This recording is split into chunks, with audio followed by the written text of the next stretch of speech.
जय जोहार, नमस्कार। दैनिक छत्तीसगढ़ चैनल देख रहे हैं आप और छत्तीसगढ़ प्रदेश की आज की सभी प्रमुख बड़ी खबरों को एक एक करके हम आपको विस्तार से बताएंगे। इससे पहले अगर आप छत्तीसगढ़ प्रदेश के हैं, छत्तीसगढ़ समाचार ठीक इसी प्रकार रोजाना देखना चाहते हैं तो नीचे लाल कलर का सब्सक्राइब बटन दिया है, जिसे दबाकर इस चैनल को आपको सब्सक्राइब करना है। शुरुआत सबसे पहली बड़ी खबर के साथ करते हैं। छत्तीसगढ़ में आज पंचायतों के लिए मतदान संपन्न होगा। मतदान दलों के साथ साथ स्वास्थ्य विभाग की टीम तैनात रहने वाली है। 510 पदों के लिए 1288 उम्मीदवार मैदान पर है। दरअसल छत्तीसगढ़ में त्रिस्तरीय पंचायत चुनाव के लिए आज के दिन सुबह 7 बजे से लेकर दोपहर 3 बजे तक वोट डाले जाएंगे। पंच, सरपंच, जनपद पंचायत और जिला पंचायत सदस्य के 510 पदों के लिए 1288 उम्मीदवार मैदान में है। निर्वाचन आयोग ने मतदान केंद्रों पर मतदान दलों के अलावा स्वास्थ्य विभाग की टीम को भी तैनात किया है। राज्य निर्वाचन आयुक्त ठाकुर राम सिंह के मुताबिक कोविड-19 के सभी प्रोटोकॉल के साथ साथ मतदान संपन्न कराया जाना है। कोविड-19 के संकट को देखते हुए सुरक्षा की पूरी व्यवस्था की गई है और इसके तहत सभी 1066 मतदान केंद्रों में स्वास्थ्य कर्मचारी भी मतदान दल के साथ मौजूद रहेंगे ताकि किसी भी आपातकालीन स्थिति से बचा जा सके। उन्होंने सभी मतदाताओं से अपील की है कि मास्क पहनकर ही घर से बाहर निकले और सोशल डिस्टेंसिंग का पालन करें। उन्होंने बताया कि सभी मतदान केंद्रों में सैनिटाइजेशन की व्यवस्था भी रहेगी। मतदाताओं को मतदान केंद्र में प्रवेश के पहले एवं बाद में अपने हाथ को सैनिटाइज करने होंगे और इसके लिए सभी मतदान केंद्रों में सैनिटाइजर उपलब्ध कराया गया है। आयुक्त ने यह भी बताया कि मतदान दलों को रवाना कर दिया गया है। सुबह 7 बजे से मतदान शुरू हो जाएगा और शाम 3 बजे तक संपन्न कराया जाना है। जरूरत पड़ी तो मतदान केंद्रों में ही मतगणना होने जा रही है। फिलहाल आपको बता दें कि इलेक्ट्रॉनिक डिवाइस ले जाना फिलहाल प्रतिबंधित है। और अब चलिए छत्तीसगढ़ में आज के कोविड-19 के ताज़ा आंकड़ों की बात करें तो बीते 24 घंटे में कुल मिलाकर 54,600 सैंपलों की जांच हुई है, जिसमें कुल मिलाकर मैं बात करूं तो प्रदेश के इन जिलों में 100 से कम संक्रमित पाए गए हैं, जिनमें आपको बता दें कि कोंडागांव, बालोद, सूरजपुर, बलौदाबाजार, मुंगेली, बस्तर, महासमुंद, सुकमा, जीपीएम, बीजापुर, कबीरधाम, दंतेवाड़ा, गरियाबंद, बेमेतरा, बलरामपुर में लगभग 100 से कम कोरोना संक्रमित पाए गए हैं। और इसके अलावा मैं बात करूँ तो टोटल एक्टिव केसेस अब बढ़कर के 32,021 पहुंच गया है।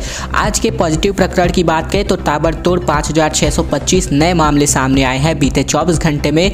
बीते 24 घंटे में कुल 9 लोगों की मृत्यु हुई है, जिसमें कोविड-19 की वजह से 1 और कोमोर्बिडिटी के साथ 8 लोगों की मृत्यु हुई है पूरे छत्तीसगढ़ में। आज हुए कुल टेस्ट की संख्या की बात करें तो 54,600 टेस्ट हुए हैं। ईडब्ल्यूएस के 65,000 मकानों के आवंटन के लिए निकाली जाएगी लॉटरी। सीएस ने सीनियर अफसरों की बैठक में कई अहम गाइडलाइन जारी किए हैं। दरअसल मुख्यमंत्री भूपेश बघेल के निर्देशानुसार प्रदेश में राजीव गांधी ग्रामीण भूमिहीन कृषि मजदूर न्याय योजना के तहत राशि का वितरण और छत्तीसगढ़ रोजगार मिशन का प्रारंभ किया जाना है। और इसके साथ ही प्रदेश की जनता की सुविधाओं को देखते हुए और राहत पहुँचाने के लिए अभिनव योजनाओं और कार्यक्रमों का भी संचालन किया जा रहा है। मुख्य सचिव अमिताभ जैन ने राज्य स्तरीय वरिष्ठ अधिकारियों की वीडियो कॉन्फ्रेंसिंग के माध्यम से आयोजित महत्वपूर्ण बैठक में इन योजनाओं की रूपरेखा और क्रियान्वयन की स्थिति की विस्तृत समीक्षा की है। इसके अलावा मैं आपको ये भी बताता चलूं कि भागीदारी में किफ़ायती आवास योजना के तहत बनाए गए 65,000 मकानों के आवंटन के लिए जल्द से जल्द पहली लॉटरी निकाले जाने का निर्देश दिया गया है। उन्होंने कहा कि मकानों के आवंटन के लिए यह लॉटरी राज्य स्तर पर रायपुर में और सभी संभागों में एक साथ निकाली जाएगी।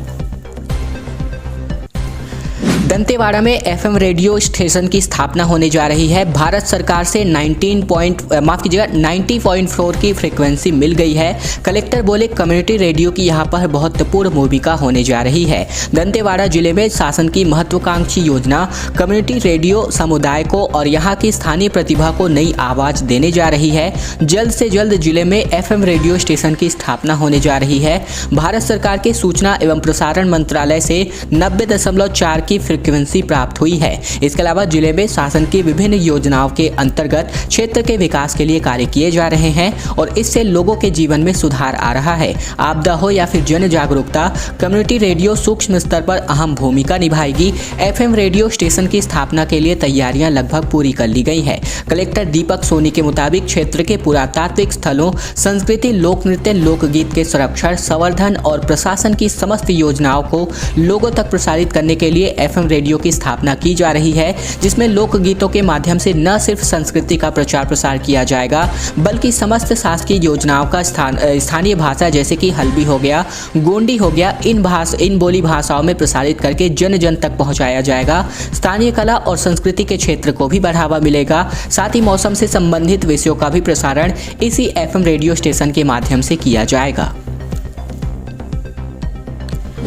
छत्तीसगढ़ में हुक्का बार खोला तो 3 साल की कैद होगी। हुक्का बार को अपराध बनाने वाले विधेयक को राज्यपाल की मंजूरी मिल चुकी है। अब राष्ट्रपति के अनुमोदन के बाद ये जो है प्रभावी होने जा रही है। छत्तीसगढ़ में हुक्का बार के कारोबार को अपराध बनाने वाले विधेयक को राज्यपाल अनुसुईया उइके की मंजूरी मिल गई है। राज्यपाल ने सिगरेट और अन्य तंबाकू उत्पाद विज्ञापन का प्रतिषेध और व्यापार तथा वाणिज्य प्रदाय और वितरण का विनियम अधिनियम के बदलते हुए प्रारूप पर अपने हस्ताक्षर कर दिए हैं। अब इस विधेयक को राष्ट्रपति के अनुमोदन के लिए भेजा जाएगा। छत्तीसगढ़ विधानसभा ने शीतकालीन सत्र के दौरान इस संशोधन विधेयक को पारित किया था।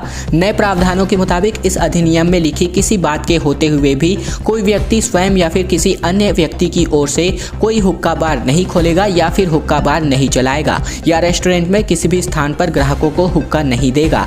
कोई भी व्यक्ति किसी भी सार्वजनिक हुक्का बार में हुक्का या नरगिल गड़गड़ाकर धूम्रपान नहीं करेगा और संशोधन में नई धारा जोड़ करके जब्ती का भी प्रावधान बनाया गया है।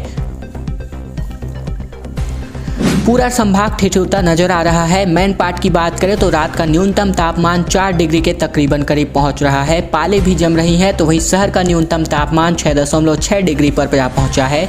तो वहीं पहाड़ी इलाकों की बात करें तो तापमान 2 डिग्री तक गिर गया है। दरअसल मौसम साफ होने के बाद उत्तर से आ रही शुष्क हवाओं के कारण से ठंड अब पूरे सबाब पर पहुंच गया है। रात के तापमान में तगड़ी गिरावट से शहर सहित पूरा संभाग कड़ाके की ठंड की चपेट में आ गया है। इसका अंदाजा इसी बात से लगाया जा सकता है कि 2 दिन में रात के तापमान में तकरीबन 4 डिग्री की गिरावट दर्ज की गई है। वहीं अंबिकापुर शहर का न्यूनतम तापमान 6.6 डिग्री सेल्सियस दर्ज किया गया है। इस बीच मैनपाट में रात का न्यूनतम तापमान 4 डिग्री रहा। सामान्य से 2 डिग्री नीचे तापमान पहुंचने से मैदानी और पहाड़ी इलाकों में पाले की परत जम रही है। मैनपाट में सुबह के समय से जमी पाले की परत से प्राकृतिक सुंदरता भी नजर आ रही है। इधर कड़ाके की ठंड की वजह से जनजीवन पर भी असर पड़ रहा है। दिन चढ़ने के साथ साथ दिन चढ़ते तक लोग घर से अपने बाहर से नहीं निकल रहे हैं और ठंडी हवाओं की वजह से आगे दिन में धूप के बाद भी राहत नहीं मिल पा रही है। दुर्ग का सबसे बड़ा कोविड अस्पताल जंग के लिए तैयार हो चुका है, जिसमें 625 बेड, 25 आईसीयू, 60 एक्स्ट्रा वेंटिलेटर और ऑक्सीजन की कमी ना हो, इसीलिए 2 ऑक्सीजन प्लांट भी स्थापित किए गए हैं। दरअसल आपको बता दें, दुर्ग जिले में कोरोना संक्रमण की तीसरी लहर से निपटने के लिए तैयारियां पूरी कर ली गई हैं। यहाँ शासन द्वारा अधिग्रहित किए गए Chandulal Chandrakar memorial medical college को संभाग के सबसे बड़े कोविड हॉस्पिटल के रूप में तैयार कर लिया गया है। मेडिकल कॉलेज में यहाँ 625 बेड में मरीज भर्ती करने की क्षमता है, तो ऑक्सीजन की कमी से निपटने के लिए 2 ऑक्सीजन प्लांट लगाए गए हैं। दोनों प्लांट को मिलाकर के 1960 लीटर पर मिनट यानी कि एलपीएम की क्षमता से ऑक्सीजन का उत्पादन कर सकते हैं। हमारी टीम ने जब इस अस्पताल की ग्राउंड रिपोर्ट देखी तो ऐसा लग रहा था मानो अस्पताल यह कह रहा है कि कोरोना तुम्हें हराने के लिए हम पूरी तरीके से तैयार हैं। इतने बड़े अस्पताल में मात्र 11 कोविड संक्रमित मरीज ही एडमिट थे। सभी की स्थिति सामान्य थी, जिनमें से 3 मरीज को होम आइसोलेशन में भेजा जा रहा था। और अब बात करें छत्तीसगढ़ में शराबबंदी को लेकर के, जहां पर अब सियासत में शराबबंदी घिरती हुई नजर आ रही है। जहरीली शराब से हो रही मौतों ने खड़ा किया शराबबंदी के औचित्य पर सवाल। दरअसल बता दें, बिहार में पूर्व शराबबंदी के बावजूद शराब की तस्करी और जहरीली शराब से होने वाली मौतों ने नई बहस खड़ी कर दी है। और अधिकृत आंकड़ों के अनुसार बात करें तो बिहार में जहरीली शराब के चलते 70 लोगों की मौत पिछले 1 साल के दरमियान हो चुकी है। और इससे बिहार में शराबबंदी पर नए सिरे से बहस हो रही है। शराबबंदी की मांग पर औचित्य पर ही सवाल उठ रहे हैं और इसमें यह भी कहा जा रहा है कि बिना सोचे समझे छत्तीसगढ़ शराबबंदी का निर्णय बिहार जैसा हसर छत्तीसगढ़ का ना कर दे। भाजपा की मांग के बीच सरकार ने भी इस पर पलटवार करते हुए कहा है। इसके अलावा कांग्रेस प्रवक्ता आरपी सिंह ने पलटवार करते हुए कहा कि बिहार में भाजपा नेताओं का शराबबंदी से भ्रम दूर हो चुका है। कांग्रेस प्रवक्ता ने कहा कि सरकारी आंकड़ों के अनुसार मुताबिक बिहार में पिछले 1 साल में जहरीली शराब की वजह से 70 लोगों की मौत हो चुकी है तथा पिछले 6 साल में जहरीली शराब के कारण कई निर्दोष लोगों की जान चली जा चुकी है। ऐसे में बिहार में शराब तस्करी चरम पर है, अन्यथा जहरीली शराब से मरने वालों की संख्या अधिक हो रही है। फिलहाल छत्तीसगढ़ के भाजपा नेताओं को यह बात कब समझ में आएगी, इसका कोई अंदाजा नहीं लगा सकता। ये सभी बातें कांग्रेस प्रवक्ता ने कही हुई है। इसके अलावा आपको यह भी बता दें कि सिंह ने कहा कि मुद्दा विहीन भाजपा नेताओं को लोगों की जान की परवाह नहीं है। और अगर ऐसी ही बात है तो आखिरकार क्यों कांग्रेस सरकार ने चुनाव के वक्त ये वादा किया था गंगा जल को लेकर कि हम छत्तीसगढ़ में हमारी सत्ता पहुंचते ही हम अपने यहाँ पर यानी कि छत्तीसगढ़ राज्य में शराबबंदी को लागू करेंगे। तो इनको भी ये बात सोचनी चाहिए। खुद को जिंदा बताने के लिए 8 माह से ग्रामीण घूम रहा है, वो भी सही सलामत। ये आखिरकार जिम्मेदारों की कैसी लापरवाही है। दरअसल बात करें, पंचायत ने रिकॉर्ड में इनको मृत बता दिया है। इसकी वजह से इनकी पेंशन रुक गई है, इलाज भी बंद है और अब ग्राम पंचायत के सचिव को नोटिस भी जारी किया गया है। अगर बात करूँ तो छत्तीसगढ़ के राजनांदगांव जिले में एक ऐसा मामला सामने आया है जहाँ पर एक बुजुर्ग को 8 महीने से पेंशन ही नहीं मिली है। कारण ये है कि कागजों में उनकी मौत हो चुकी है। वो कई महीनों से परेशान था। बार बार अधिकारियों से गुहार लगाने पर पता चला कि इस मामले में पंचायत स्तर पर लापरवाही हुई थी। सरकारी दस्तावेजों में इसे मृत घोषित कर दिया गया था, जिसकी वजह से वह पेंशन नहीं प्राप्त कर पा रहा था। बीमार होने के बावजूद वह अपना इलाज तक नहीं करवा सका। ऐसे में ये मामला जिले के अम्मागढ़ ब्लॉक के ग्राम पंचायत चिल्खी का है। ऐसे में चिखली निवासी गेंदूराम साहू 71 वर्ष, जो कि वृद्धावर्ष पेंशन 2014 से इनको नहीं मिली थी और इनको जो है अचानक इनको पेंशन मिलना बंद हो गया। और इसके बाद गेंदूराम ने ग्राम पंचायत स्तर पर ही ये गुहार लगानी शुरू की थी। उसके बाद भी इनको ये जो है कुछ हासिल नहीं हो सका। बाद में इनको पता चला कि इनको जो है जिम्मेदारों ने इनको सरकारी रिकॉर्ड के मुताबिक मृत घोषित कर दिया है। गाइडलाइन ताक पर नियमों की ऐसी धज्जियां उड़ाई जा रही हैं, लापरवाह तो ये भी हैं। दरअसल साल भर बाद भी लगभग 45,896 से अधिक डॉक्टर ऐसे हैं, नर्स एवं स्टाफ ऐसे हैं जिन्होंने कोरोना का दूसरा टीका लगवाया ही नहीं है। तीसरी लहर की शुरुआत के साथ साथ सरकारी एजेंसियों ने आम लोगों की सुरक्षा के नजरिए से कोविड प्रोटोकॉल जारी किया। मास्क की अनिवार्यता और सुरक्षा दूरी के अलावा कोविड की वजह से कई सख्त नियम लागू किए गए। हमारी टीम ने राजधानी और प्रदेश के अन्य प्रमुख शहरों में रियलिटी चेक किया कि शर्तें क्या है और उनके पालन की स्थिति क्या है, तो हर जगह पर कोरोना प्रोटोकॉल की धज्जियां उड़ती ही दिखी हैं। ऐसे में प्रदेश में अगर मैं बात करूं तो पिछले साल 16 जनवरी को हेल्थ और फ्रंटलाइन वर्करों को कोविड टीकाकरण की शुरुआत हो चुकी थी। पूरा एक साल बीतने के बावजूद 45,896 से अधिक ऐसे हेल्थ वर्कर्स और फ्रंटलाइन वर्कर्स हैं जिन्होंने डॉक्टर्स, नर्स, पैरामेडिकल स्टाफ हैं समेत जो अन्य जो कर्मचारी हैं, इन्होंने कोरोना की दूसरी डोज अब तक नहीं ली है। वही 10,000 से अधिक हेल्थ वर्कर्स हैं जिन्होंने अब तक पहला डोज नहीं लगवाया है।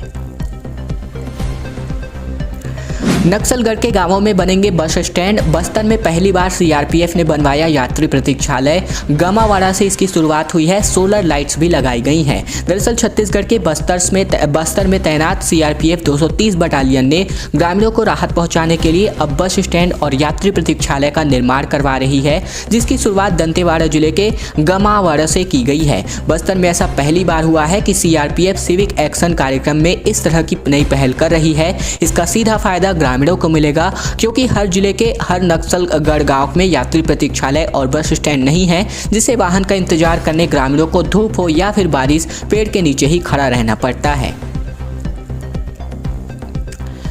दिल्ली में राहुल गांधी से मिले मुख्यमंत्री भूपेश बघेल और इनकी वापसी हो गई है छत्तीसगढ़ में। इसके बाद 40 मिनट की बात करें तो 40 मिनट यूपी चुनाव और छत्तीसगढ़ के हालात पर चर्चा हुई।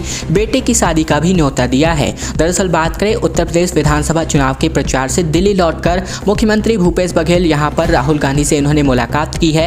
इस दौरान उन्होंने उत्तर प्रदेश विधानसभा चुनाव में संगठन की रणनीति और लोगों के रुझान आदि के संकेतों पर चर्चा की है। इस दौरान छत्तीसगढ़ के हालात और मुद्दों पर भी बातचीत हुई। वहीं मुख्यमंत्री ने 6 फरवरी को अपने बेटे चैतन्य की शादी में आने का न्योता भी दिया है। बताया जा रहा है कि मुख्यमंत्री सुबह 10 बजे के तकरीबन राहुल गांधी के निवास पर उनसे मिलने पहुंचे थे। दोनों नेताओं में तकरीबन 40 से लेकर 45 मिनट के बीच मुलाकात रही और इस बीच उत्तर प्रदेश के चुनाव के हालात प्रबंधन पर भी बातचीत हुई। मुख्यमंत्री ने कोरोना प्रतिबंधों के साथ साथ मैदानी चुनाव प्रचार और वर्चुअल चुनावी तौर तरीकों पर अनुभव के आधार पर अपनी बात रखी। बताया गया कि कांग्रेस के पूर्व अध्यक्ष राहुल गांधी ने भी कई महत्वपूर्ण निर्देश जारी किए हैं। छत्तीसगढ़ में एक बार फिर से जारी होंगे एससी प्रमाण पत्र। हाई कोर्ट ने महार, मेहर, मेहरा जाति प्रमाण पत्र पर रोक लगाई थी। अब सरकार से जारी करने के निर्देश जारी हुए हैं। राज्य सरकार ने प्रदेश के महार, मेहर और मेहरा जाति के लोगों को नियमानुसार जाति प्रमाण पत्र जारी करने के निर्देश जारी कर दिए हैं। उच्च न्यायालय ने 3 साल पहले एक अंतरिम आदेश में इन जातियों के लिए अनुसूचित जाति का प्रमाण पत्र जारी करने पर रोक लगा दी थी। न्यायालय ने एक बार फिर से राहत मिलने के बाद अब राज्य सरकार से यह प्रक्रिया फिर से शुरू हुई है। सामान्य प्रशासन विभाग की ओर से कलेक्टर्स को जारी निर्देशों में कहा गया है कि राष्ट्रपति की अधिसूचना 1950 में छत्तीसगढ़ राज्य के लिए अनुसूचित जाति के सरल क्रमांक 33 में अनुसूचित महार, मेहर और मेहरा जाति का उल्लेख है। ऐसे में एक बार फिर से अब जो नियमानुसार है जाति प्रमाण पत्र जारी करने के निर्देश दिए गए हैं। दोस्तों, आज की खबरों का सिलसिला बस यहीं तक का था। वीडियो अगर आपको पसंद आए तो इस वीडियो के नीचे लाइक बटन है, जिसे दबाकर इस वीडियो को आपको बहुत ही छोटा सा लाइक कर देना है। नीचे लाल कलर का सब्सक्राइब बटन भी दिया है, जिसे दबाकर इस चैनल को आपको सब्सक्राइब करना है। साथ ही साथ घंटी को दबाकर ऑल नोटिफिकेशन को भी आपको सिलेक्ट करके रख लेना है, ताकि प्रतिदिन की महत्वपूर्ण खबरें, छत्तीसगढ़ समाचार बिना किसी रुकावट रोजाना हम आप तक पहुंचा सके। तो चैनल को जरूर से सब्सक्राइब कीजिएगा।